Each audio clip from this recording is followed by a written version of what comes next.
Hey friends, welcome back to the Big Talk Podcast. I'm your host, Tricia Brouk, founder of the Big Talk Academy, award-winning director, producer, and author, and this is episode 629. In this episode, I am talking with an amazing human being, speaker, thought leader, founder. She is my friend and colleague, Jennifer Wilkov. Jennifer is a multi-number one international best-selling author, keynote speaker, and founder of Speak Up Women, the top Google resource for women's self-expression and empowerment. With a passion for communication, she inspires women to remain fabulous regardless of circumstances and supports writers in becoming bestsellers.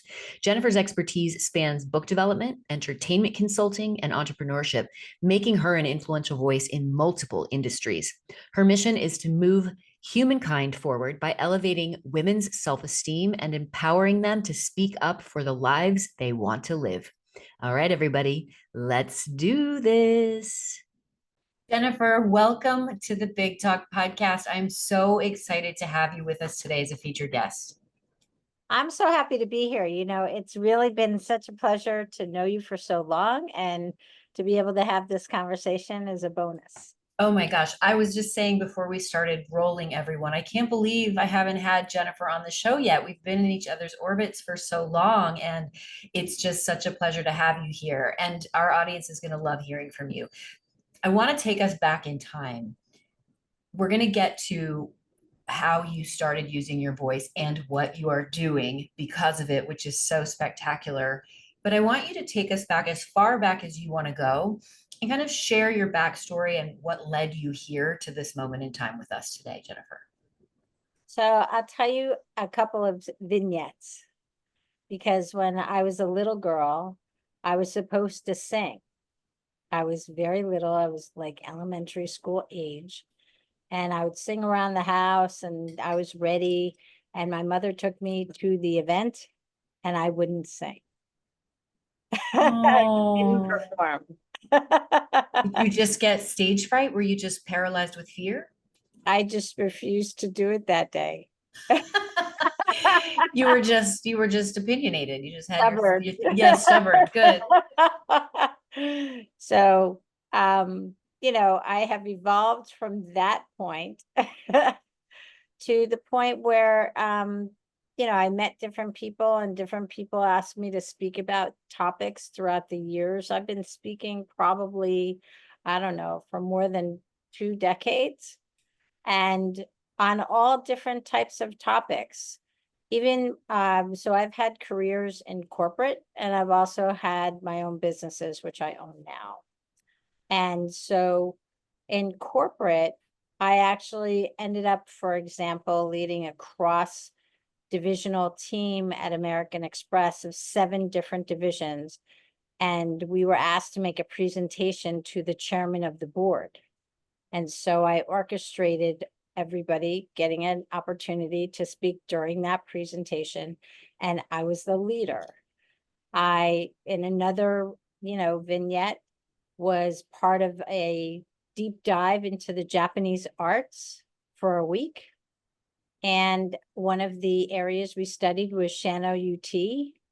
And I ended up being the moderator and the hostess of the tea, explaining what it was like and what everything meant. And so, in all these different walks, I'll call it, of my life, somehow, some way, I end up speaking. And so it comes very naturally to me. And I really enjoy it. And I think that one of the best parts about, my backstory is that I've spoken to small groups, small intimate groups. I've spoken in different venues of my life. And I've also spoken to very large groups, thousands, lots of people. And so for me, one of the best things that I like about where I've been is I've spoken up in my own health journey. I've spoken up in, a false accusation journey that I've had. I've been able to speak up in corporate environments where I had people who wanted to subvert me and take advantage of work that I had done. And so, my experience of doing all of that brought me to this place of wanting to be able to show people why and where we speak up and why it matters. Amazing. Let's talk a little bit about the moment you found your voice and then consciously started to cultivate using it. And I want the audience to hear from you around how you speak up. You spoke up around your health. You spoke up about being wrongly accused, and how that has given you the foundation for Speak Up Women New York, which we're going to get into in a moment. But what was that catalyst moment for you where you found your voice? I think part of it for me was when I was in high school, and they actually had given seniors the opportunity to do what's called the senior assembly at my high school, where seniors could apply to do a talk. And I was 16 years old, and I applied, and I ended up winning what became one of two spots. I was by myself, and two boys in the class had the other spot, and they got to go first, which was fine. In my spot, I started with the song Honesty by Billy Joel playing before I came out. I basically did everything I knew how. I actually talked about how we wear different hats, and I had all these hats hidden in the podium. I put them all on to demonstrate that we don't just have one hat in life. And I talked about my values. I still have the speech. It's in one of my photo albums. That's amazing. And And for at the end, those, I sang a cappella. So there you go. It was a full circle. that's amazing. And for those of you who don't know, Jennifer and I are both in New York Women in Film and Television. And so she's got the film background and the theater background, the producing background, publishing, all of the things. She still wears all of the hats. I do. And I That's love amazing. them. Yes. They all still fit. Oh, that's amazing. So when you realized that you could use your voice and you could teach people and serve people from that podium at 16, what were the next steps for you in terms of learning to speak up and the importance of it? I think a lot of it came from I went to Syracuse University, and I got 2 degrees. I got a degree in advertising, and I got a degree in marketing from the business school. And my senior project was really the best thing that ever happened to me. I wrote an original song and recorded it with a friend. I sang, my friend played the music, and we recorded it. And I actually storyboarded and wrote my senior project advertisement That's from amazing. my advisor, right? I storyboarded the whole thing out. So Will you explain storyboarding for our audience? oh, sure. So storyboarding is actually creating vignette scenes. So in this 3 seconds, this is what's going to happen. And then you do the next one and the next one. So it almost looks like pieces of film that are stitched together, but we call it storyboarding because oftentimes we hand draw them. And it's super fun because it makes you think. And even if they're stick figures, it doesn't matter. Yes. You don't have to be an artist to be able to storyboard. Yeah. Exactly. And now I think a lot of people do it digitally. Yes. So that was one thing. And the upshot of that was I walked into my appointment with my advisor, and I didn't say a word. I let my work speak for itself. I hit the play button, and in 1 minute, this very crusty old man who had worked at J. Walter Thompson, who was, large advertising agency, was in tears in front of me. Oh, And he had been making us write advertisements about the Marines because he thought if you could sell the Marines, you could sell anything. And he looked at me and he said, anywhere you want to go, I'll pick up the phone and I'll call that agency. And I said, I don't want to go. wow. So I didn't go into advertising because the year before, in the summer, before my senior year, I was given a plum internship at NBC proper at 30 Rock. Yeah. And I worked under the vice president of advertising who challenged me. And that's how I knew about storyboarding. He challenged me to come up with an ad, and I did. And I pitched it and I got it. And he bought me time and an artist. And I produced an ad at 19 years old. That's incredible. NBC that aired. Can you imagine? That's so incredible. And I want to highlight for our listeners and our viewers, you were using your voice and speaking up from the moment you said, I don't want to sing and I don't want to go. Correct. And as women, we often do what we don't want to do. That's right. Because of someone else or because we don't want to be seen a certain way. We want to be liked. And so being able to speak up and say, no, I'm not, I don't feel like singing today. Or no, I'm not going to go into advertising. That's That right. is so powerful. And you're continuing to do that today. And I'm not saying that Jennifer says yes to a lot of things. She doesn't always say no to things, everyone. But being able to speak up and use your voice for what it is that you know to be true for you is what you're doing now and what you help other women do. So let's move on into the importance of speaking up for yourself when it comes to health, the importance of speaking up for yourself when it comes to being misunderstood or wrongly accused. And then I'd love for you to transition us into Speak Up Women New York, your incredible platform. Sure. Speak Up Women is a global platform. It's not only based in New York. I happen to be in New York. And it started in New York, but for me, what really transpired was I went through these personal experiences in the workplace where I did have someone who was attempting to subvert me. Long story short, had created a project that was going to be presented to the CEO of the cosmetics giant that I was working for. I was the person who created the project, executed the project, brought in the vendors for the project, managed the project, and did everything.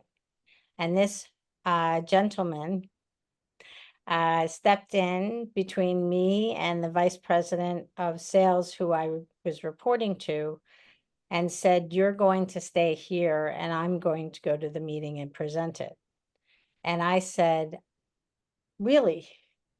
I marched down the hall to the vice president of sales and said, is this what you want?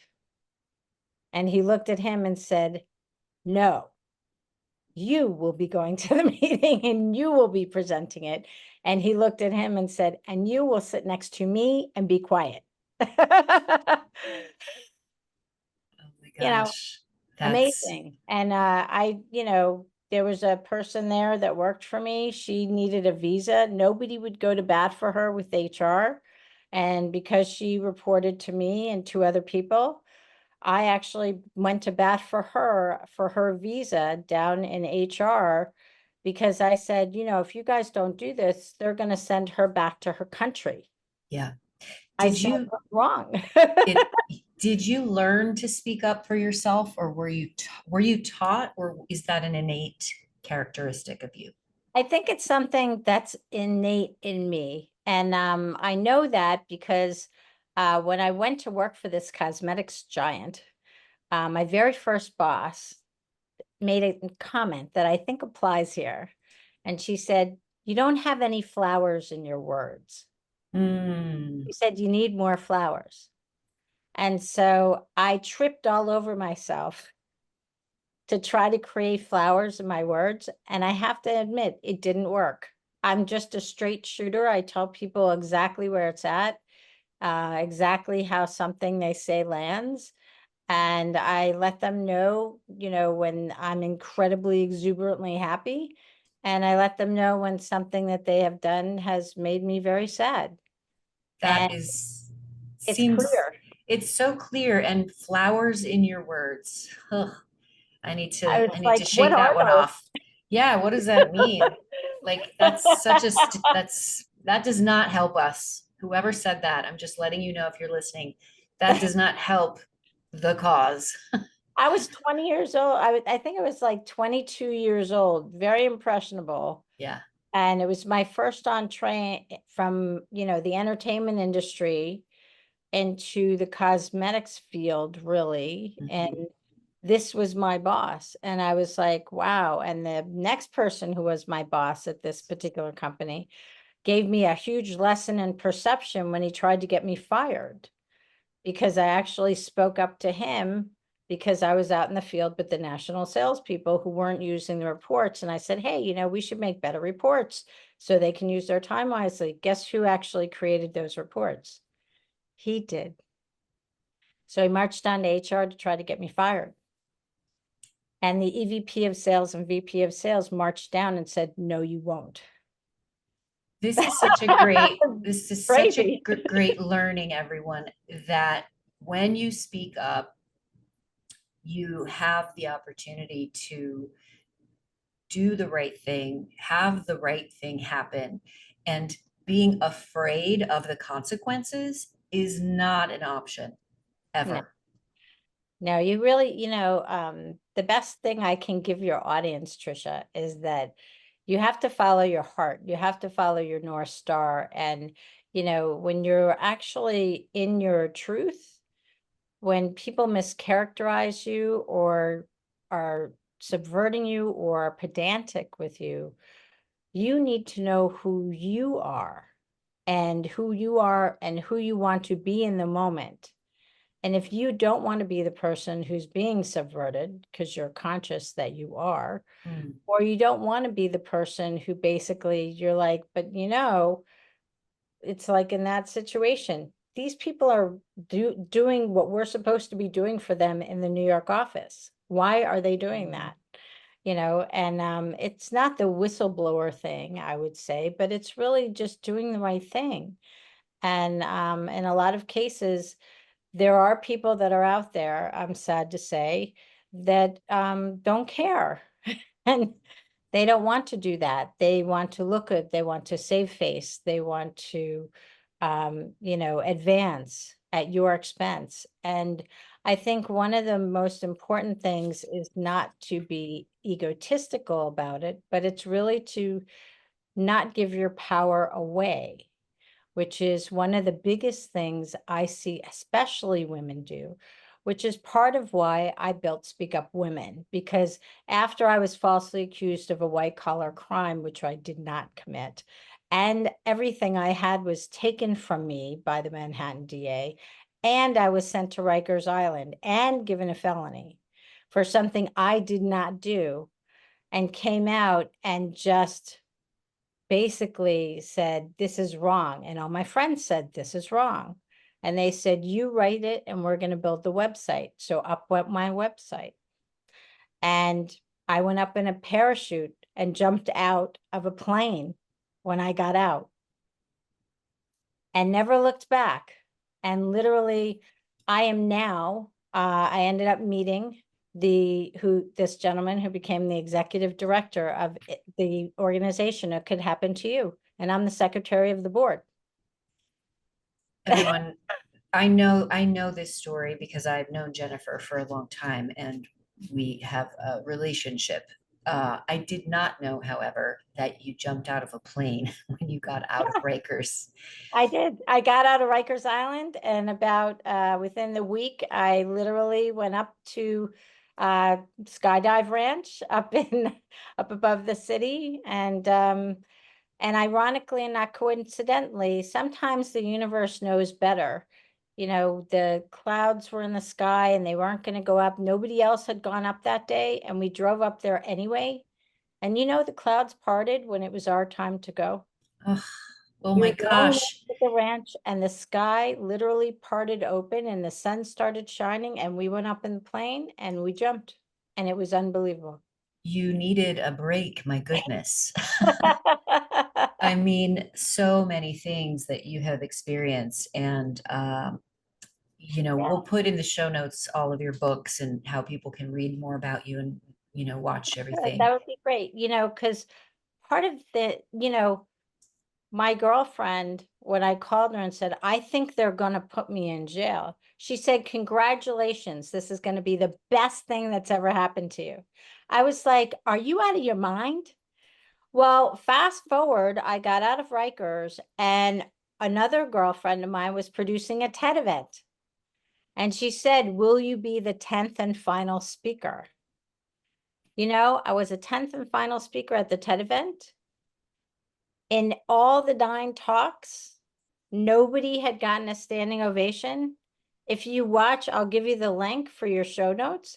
If you watch my talk, you will see the entire room erupted, like not just standing ovation, just erupted at the end, which I didn't know was going to happen either, and like for me, I have what I have now been able to tune into, this sort of life experience that goes like this. And so I actually summited Mount Kilimanjaro in 2016 and came down to an advanced stage 4 non-small cell lung cancer diagnosis from July to November. And I should not be here with you on your podcast. I should be dead, according to them. And I lived through 7 near-death experiences. And then subsequently, a bowel resection that was a surprise. So I created Speak Up Women in 2016 in March before I summited. So it was a busy year. And we actually started at the United Nations. And we actually had this incredible event that was an all-day event, main stage, 2 breakouts, 1 in the morning, 1 in the afternoon with 3 breakouts and an after party. It was bonkers. We had 300 women. It was crazy. And we had a lot of momentum. And then I went up and went down with the diagnosis. And in 2017, I had a port put in my body in January. And on February, about a week later, like about February 7th, my apartment was on fire. And the next event was supposed to be the beginning of March. And I just looked at my husband and I said, because I was going to do it even with the port, I said, I can't do this. I said, this is some kind of divine intervention. It's time to put this on hold. And so I did. And when I came back roaring when I knew I was going to live. And this was my passion. And I knew it. And, I've had my other company, Your Book is Your Hook, where I consult for writers, book writers, screenwriters, script writers, and playwrights. And Speak Up Women evolved out of all of these experiences and understanding that women speak up to themselves.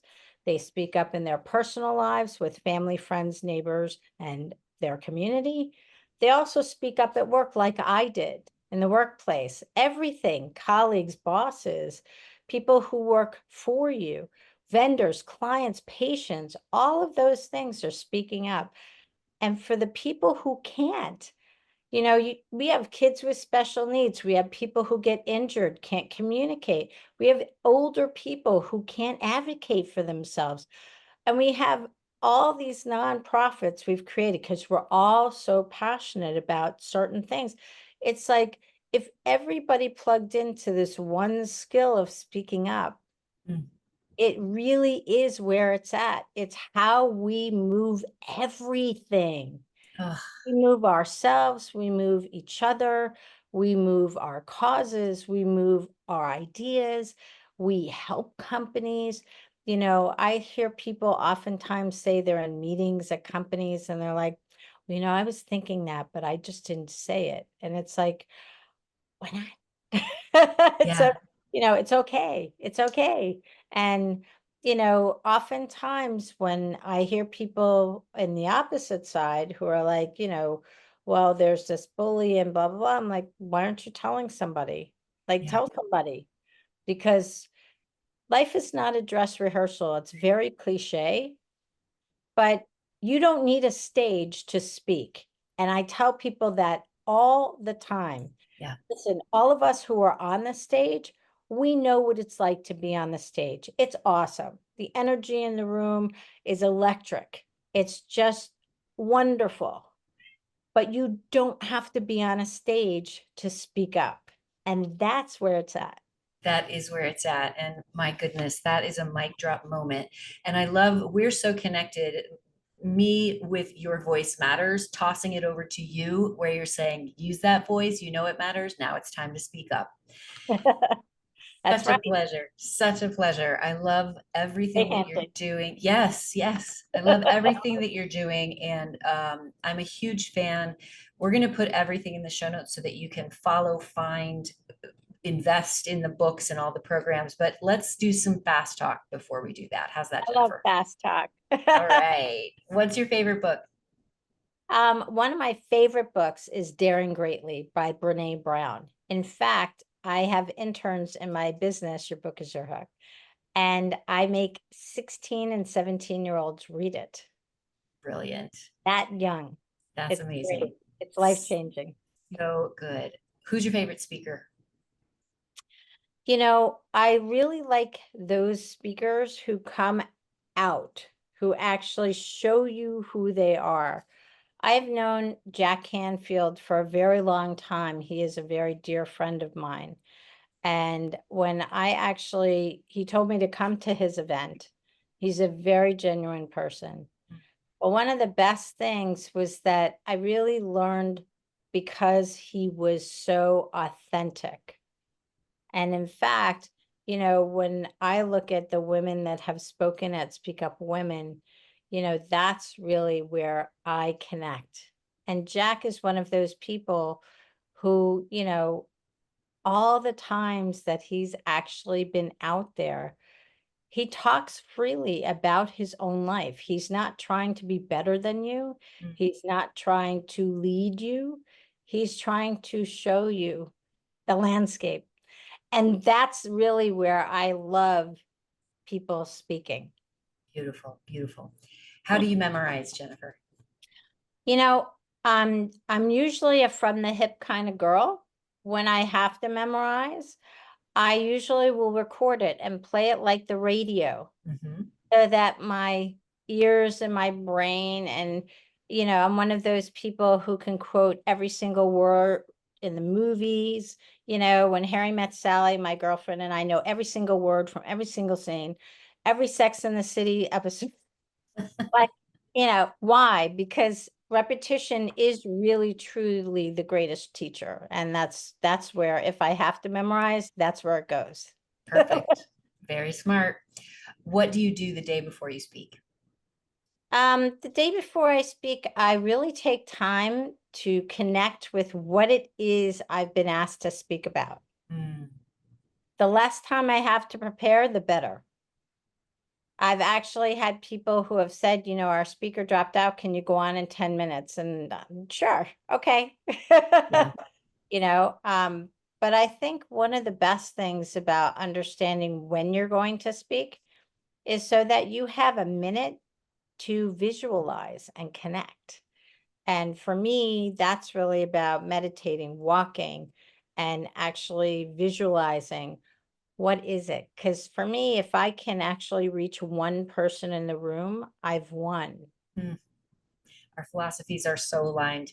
What what podcast are you currently listening to and or obsessed with? Well, there are a bunch of podcasts that I tend to listen to. I like to learn about a lot of things.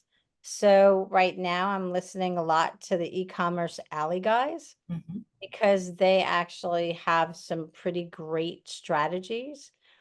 And because there's a subscription box program that's breaking in Speak Up Women this fall, I've actually been listening to two podcasts about that. One is Launch Your Box, and the other one is the Subscription Box Basics. And both of them have their own way of coming to information. I think that's one of the best benefits about podcasts is that they're just like books.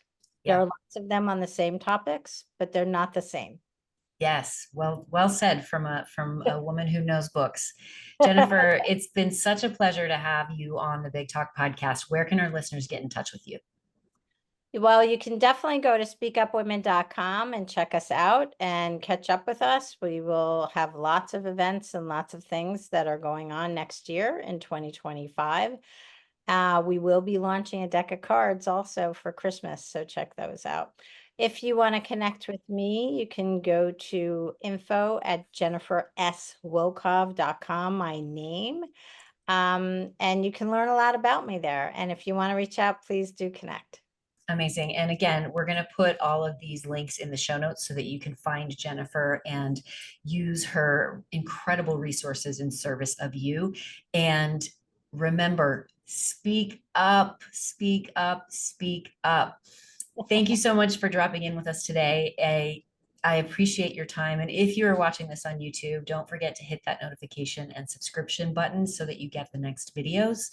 It's always a pleasure. And remember, everybody, speak up and your voice matters. Big love. Big love.